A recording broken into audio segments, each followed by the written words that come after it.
welcome back. So we only hit a few peaks of sun as we made our way through the day today. Still made it up to 58 degrees in North Platte. Here's a look at our tower cam time lapse as we, after we got past the morning, had mostly cloudy skies, but still stayed mainly dry until around right now. More clouds ahead of our next system that is making its way through and will be our weather story until early tomorrow afternoon. Here's a look at the high temperatures across the region today. So we were into the upper 50s to near 60 at Ogallala and North Platte, Imperial 56, your high at Lexington, and 57 at Broken Bow. But as you make your way from Valentine up toward the Thedford area, low to mid 40s as it was a lot cooler into our northern and western counties. Here's a look at the current temperatures outside right now. Still above freezing for most of us. Mid 30s at North Platte, Ogallala, Imperial, Broken Bow, near 40 still at Lexington, but mid to upper 20s from Hyannis to Valentine and out toward Thedford. Here's a look at the winds. Now, they have flipped around from a northeasterly to a north-northeasterly direction, really pumping in that cool air and starting to get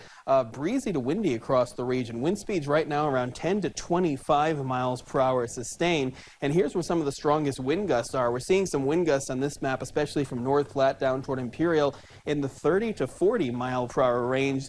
That is pumping in the cool air. Here's a look at the wind chill values across the region right now. It feels like it's in the low to mid 20s for most of us along the I-80 corridor and low to mid teens into the sandhills. But as soon as the snow starts falling, it will reduce the visibility a little, especially as we go through the early overnight through mid-morning tomorrow. Here's a look at the Doppler radar. So we are still staying mainly dry from North Platte and points off to the south and west. There is some snow showers out toward Ogallala, out toward Wallace. Don't know how much of this stuff is reaching the ground because it's still a little dry out there. But looking into Cherry County, north of Hyannis, north of Mullen, we have seen on some traffic cameras that this activity, which has been going on for a few hours, is starting to lightly accumulate. So if you're traveling on the road to Valentine or across any portion of Cherry County, especially the rural areas, watch out on those back roads that might not be treated. So here's a look at the leading edge of the snow, just some light snow showers in Ogallala. You can already see that shadow effect. So this is going to be happening through the night. We'll see what that north or northeasterly wind does and how much actually does accumulate along the I-80 corridor when all is said and done. So got this low pressure system moving off to our east, another low just off to our north, sapping a little bit of energy from the Gulf of Mexico, but it's still giving us that strong northerly flow. So we'll get some snow showers as this low moves off to our east. And then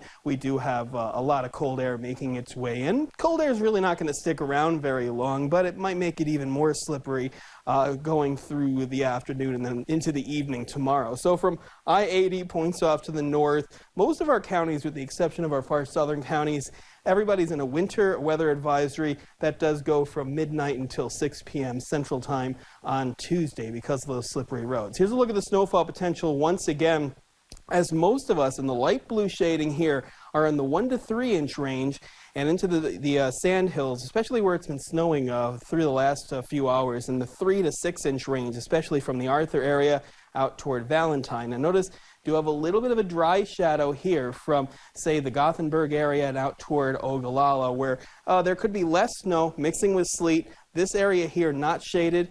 Possibly about a ½ inch to an inch of accumulation from this one. So the skycast shows that this is around 4 a.m. Finally, it starts to snow from North Platte, points off to the south and east, but it doesn't last very long. By around 8 a.m., all the activity is south and east of North Platte.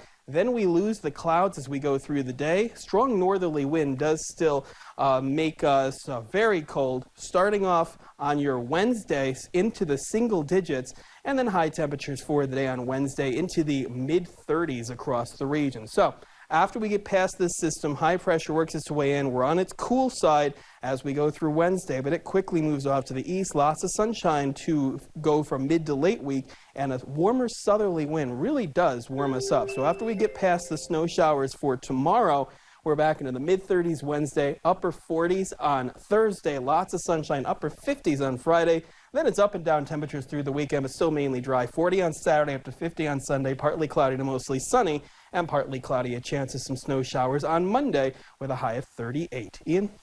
Thank you so much, Justin. Now, we're not going to see a lot of accumulation, but will we have to worry with low temperatures getting so cold Tuesday night to Wednesday morning about roads freezing, anything like that we should be watching out for? Yeah, definitely on the back roads. Watch out for the blowing snow, too. Could blow some of the snow back onto the roads, but especially where it's really cold, the untreated roads, it gets slippery again. Perfect. Thank you so much, Justin. I appreciate it. Sticking in Nebraska now, bird flu